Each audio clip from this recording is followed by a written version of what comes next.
Why Can't Terrorists Be White People? By Emily Grass. What comes to mind when you hear the word terrorist? Do you think of a middle-class, America-loving white man? Or do you think of a West Asian man, a non-English speaking man, a man the American media has been demonizing since 9/11? Basically, if you have a brain, you have bias. What even is bias? Bias is the adaptive process that utilizes our previous knowledge of past experiences to dictate our actions in the future. What goes on in our brains when we succumb to bias? When we are about to make a biased decision, strong alpha brainwaves go through the brain. Alpha brainwaves are a pattern of activity when the neurons in the front of your brain fire rhythm together. When you make a biased decision, the alpha brainwaves are very strong.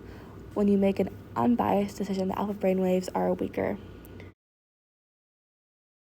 Why did bias evolve to be part of our cognitive process?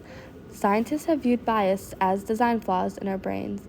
Biases can lack logic and sense. How could they possibly help us? Why did we even have them in the first place?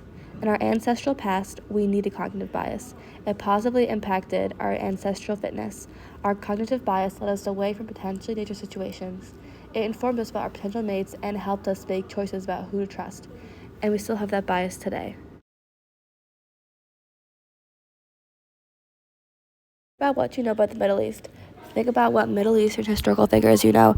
Chances are, if you went to any American school after 2001, what comes to mind is 9/11, terrorism, and Osama bin Laden. This stereotype was started by Americans after 9/11. Arab Americans and Muslims were seen as a foreign threat and were treated as such. After 9/11, the U.S. Justice Department planned to interview 5,000 people from Arab countries about their knowledge of terrorist activity. The government's blatant stereotyping only fueled the rest of America's. Hate crimes against Arab Americans and Muslims rose from 30 a year to 400 to 81 during 2001. All of the American media shows about the Middle East is wars and terrorists. This is what many white Americans believe. The American books and movies also show Arabs in a terrorist context. Take Aladdin, for example. The heroes of the story, Jasmine and Aladdin, have Eurocentric features and American accents. The villain Jafar and his henchmen all have stereotypically Arab features and Arabic accents. So why can't white people be terrorists? They can be. Anyone can be a terrorist or commit an act of terrorism. Terrorism, by definition, is the unlawful use of violence and intimidation, especially against civilians, in the pursuit of political aims. Notice how all the headlines here include the word terror. The word attack has a strong connotation to violence than the word storm. These articles about the insurrection on January 6th by predominantly white Trump supporters.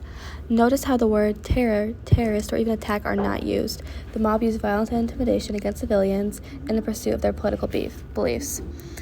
Shouldn't they be classified as terrorists too and receive the same treatment as Arab and Muslim people did? They did not and will not. How can we mitigate this bias? We can stop racial bias when it starts to grow. By changing the way 9/11 and the Middle East in general is portrayed to our youth, we can stop many young Americans from growing up with unconscious bias towards Arab Muslims. While yes, schools should teach the story of 9/11 to our youth, teachers should also find and implement positive lessons about the Middle East. By treating the Middle East like every other region of the world with its own strengths and flaws, students will be less likely to be biased against that part of the world. For example, in the media, Arab women are often portrayed as subservient to their husband.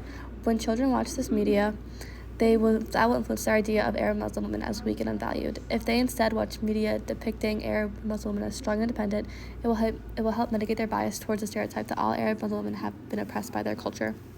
Targeted lectures about the Middle East in a positive light has also been proven to help mitigate student bias.